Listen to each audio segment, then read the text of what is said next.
Yes. Dolce. This is Dolce, the dominant female Cane Corso. And Lucia. Lucia. Give me this. Give me this stick. Lucia's 1.5. Female. And Ozzy is the alpha Cane Corso. A male.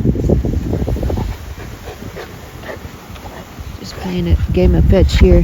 They're starting to wind down. Oh, it's kind of windy out. There's Tux over there. He's a Pitbull mix. Lucci! Give it in. What you do? It's out of Ozzy's mouth because. Oh, little baby girl. What was it? They're chewing on this stick, but it basically disintegrated. So it's a bunch of wood chips. She's like, where did it go?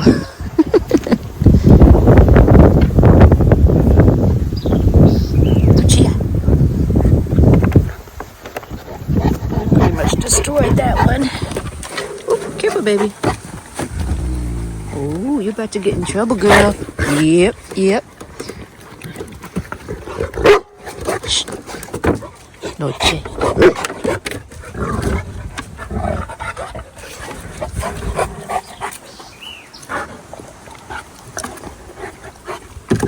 So Ozzy issued a very, very light correction to Lucia getting in his muzzle. It's beautiful out here this morning, y'all. Saturday morning. Gorgeous weather. It feels like 70s. Fahrenheit, 70s. A little bit of wind, though.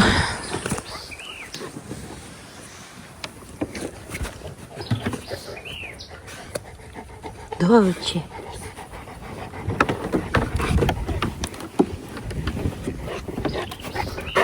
Oh. So I'm just trying to wake up here. Ooh.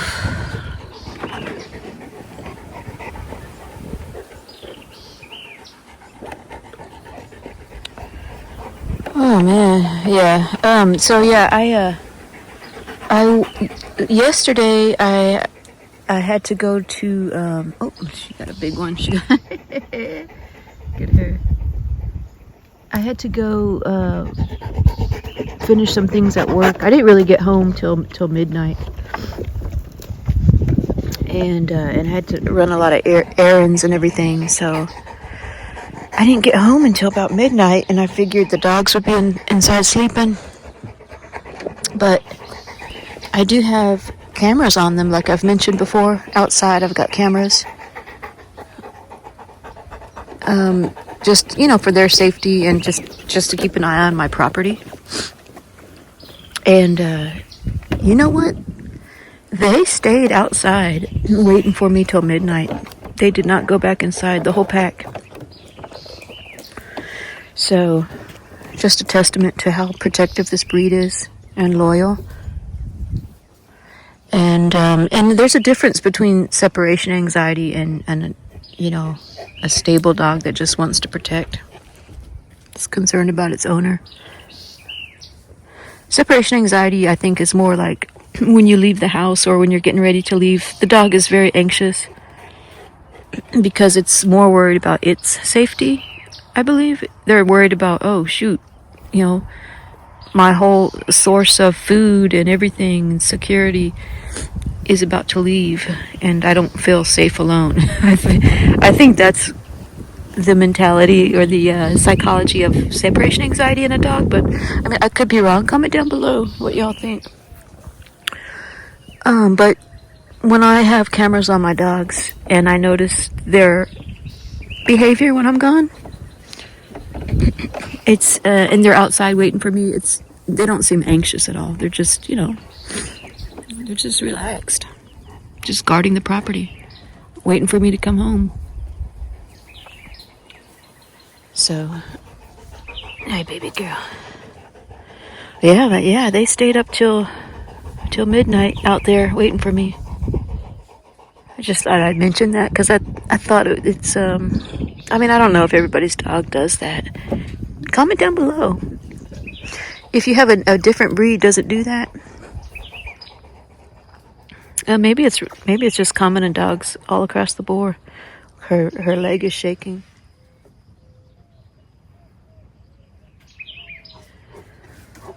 But I've had other dogs, though. Other breeds. Throughout my childhood and throughout my life, where other breeds that are like a mixed breed dog or lab, where they don't do that. I'll come home and they'll be waiting for me, but at the door, but they'll be sleeping the whole time I'm gone. I think what it was is that it was something out of the norm, because they're used to me being home at a certain hour or not past a certain hour. So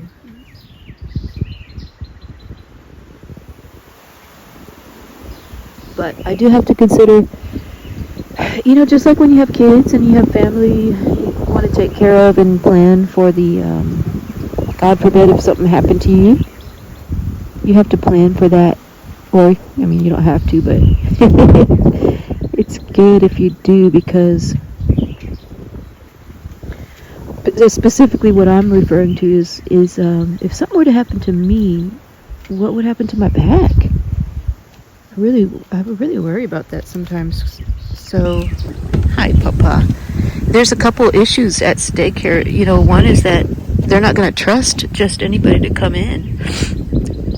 Say if I had a heart attack out here, for example, and maybe I call 911 or something happened to me. I fall, and I get hurt out here. And I always have my phone near me for that reason. But if I called 911 and I'm not really coherent or something like that by the time they get here, you think these dogs are going to let emergency medical service come in this gate and help me? Yeah, that's a consideration. Have y'all ever considered that? For those of you who live alone, I don't know, but it's a strong consideration that I have, so that is one reason why your dog, a very protective breed, guardian protective breed like this, one reason why they should be really well socialized. And but even a socialized Cane Corso, they're not going to want just anybody to come into their property, especially if their pack leader is injured. They're going to protect their pack leader, so it puts me in a very precarious situation. Oh man, y'all, it really does.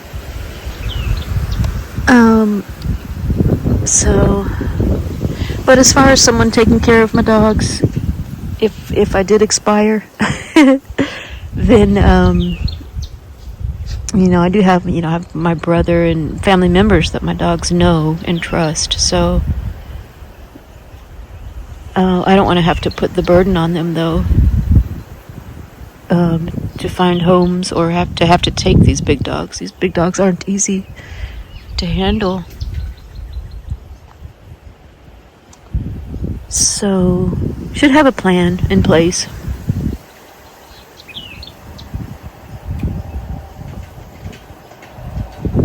And me being military, y'all, I am military, so I could be moved at any time. Any of y'all out there in the military that own this breed? I'm really interested to know what y'all's thoughts are on that and what your plans are with that, because especially active duty, like I'm active duty military, so people know that active duty can be moved to a state or to a country that doesn't allow this breed. So that's a very strong consideration if you do consider getting this breed and you're military. Even if you're not active duty, you can be mobilized if you're in the reserves or National Guard. So, but yeah, I do have a plan for that. I don't foresee being moved anytime soon, though, knock on wood, but it could happen. Never say never. So I have to be realistic about it and and have a backup plan. And I do, trust me, I do. So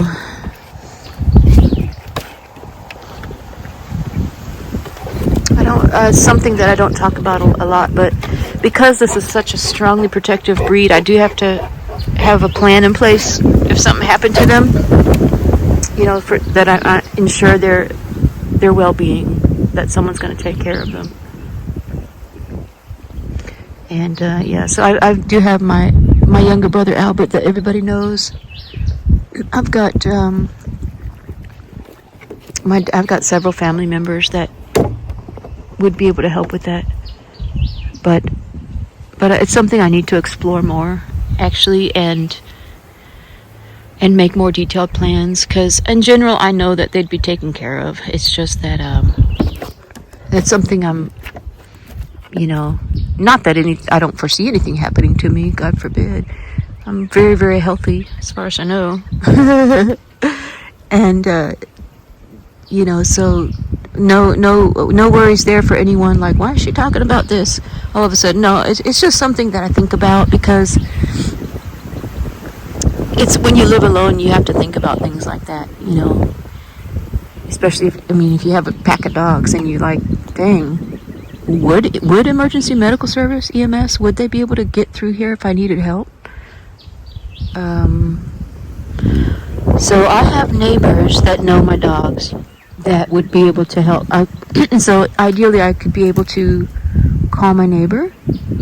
That's one strategy you could use. If you do own this breed and you live alone, or you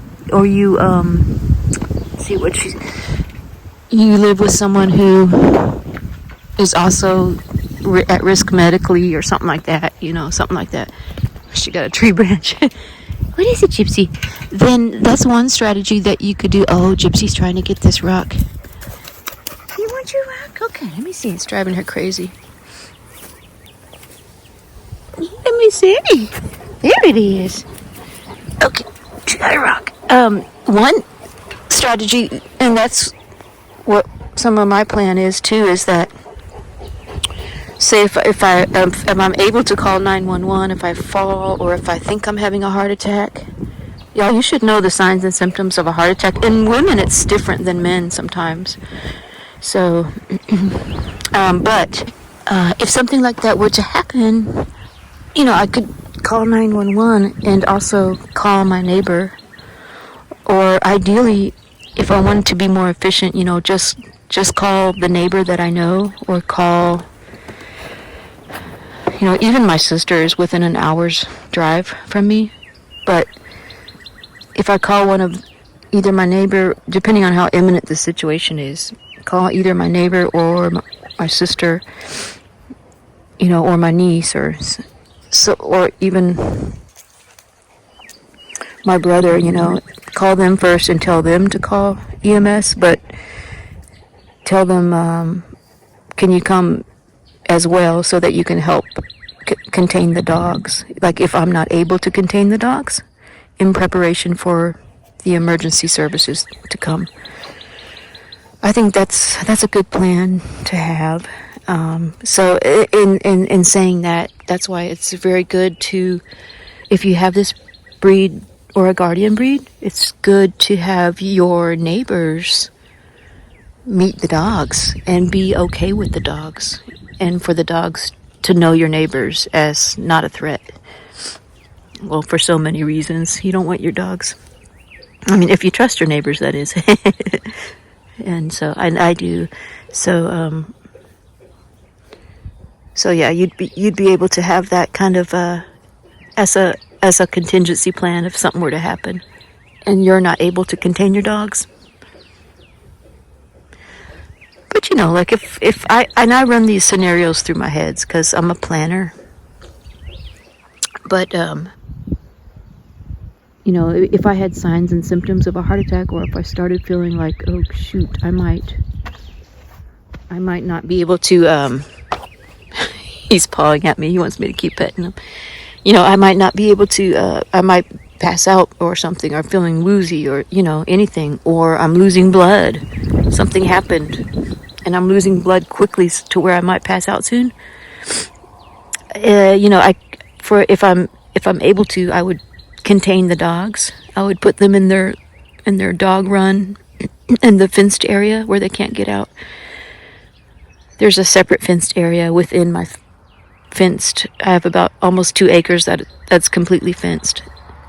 But within that is a smaller fenced area, dog corral where I would contain them.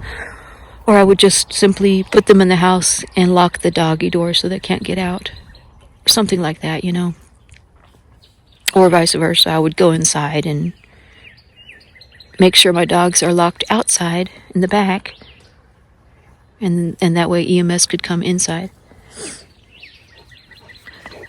But yeah, but like I said, if I can't do that, then I would probably just, you know, call. They're looking at this large bird up here. Then I would just call someone that I know my dogs would let pass through the threshold of the house or the yard. Whoa, where's it, Tux? Yeah, they're barking at this large bird that's circling over. It's probably a dead animal somewhere or a dying animal that these vultures are circling around.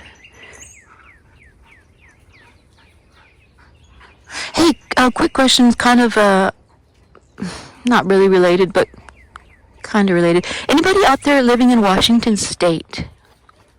Or maybe even Oregon, Pacific Northwest?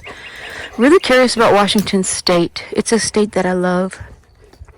I used to be stationed there, and I wonder sometimes about moving there after I retire, or I could even move there with the military if I needed, you know, potentially. Not that I'm at risk for moving there or anything, but just it's something that could potentially happen if I wanted to, I think. And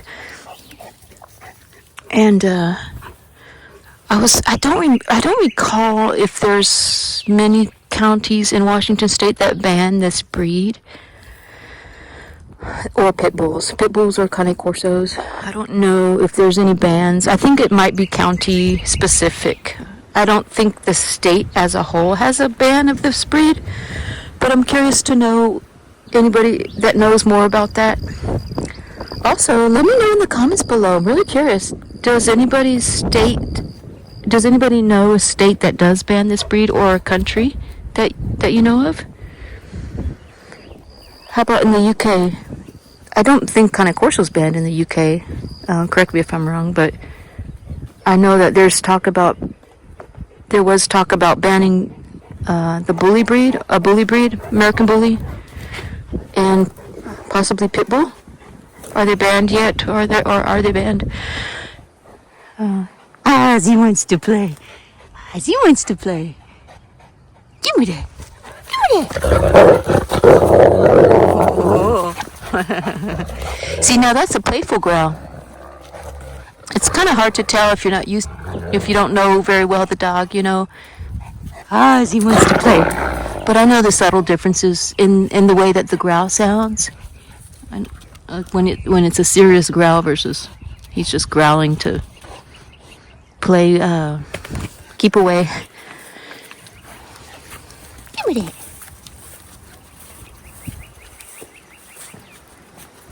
Oh yeah. Check out these roses. Aren't these gorgeous?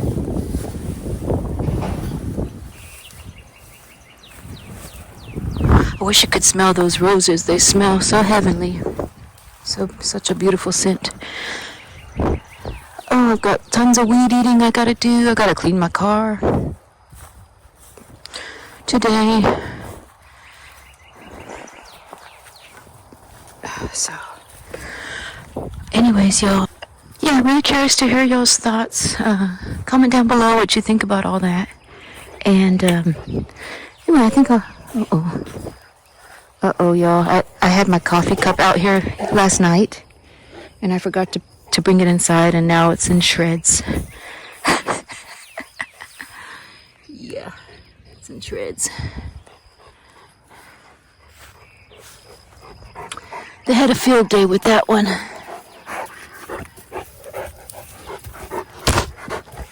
Lucia, give me these.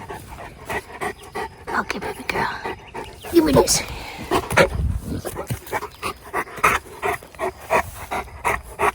Go get it.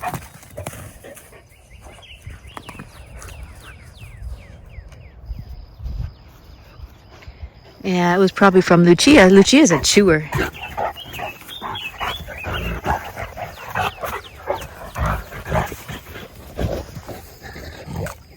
Gypsy girl.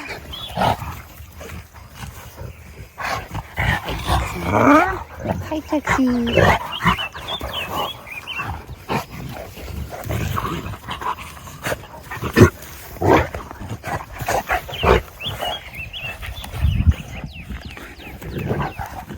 I think Dolce already went inside. She's done. She punched out.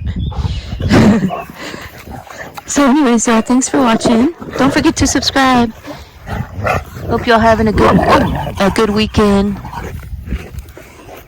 And we'll see you on the next one. Okay, okay, take it.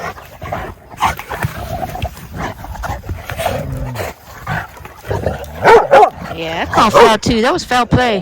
Foul play. You call it. Tux called it. Yeah.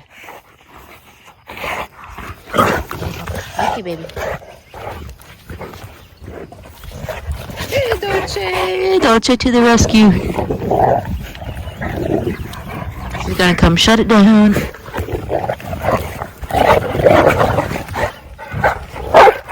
Dolce. Oh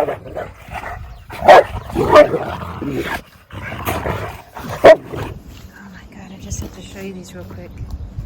Aren't these gorgeous?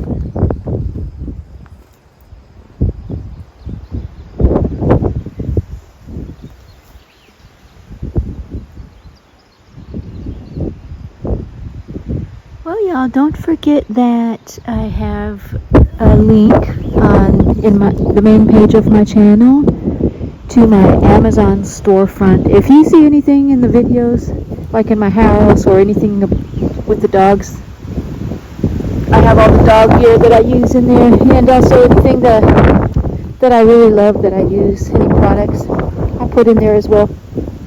Just a quick reminder. Look at these. Ah, gorgeous, y'all. So anyway, thanks again for watching. Hope you have a good day, a good weekend.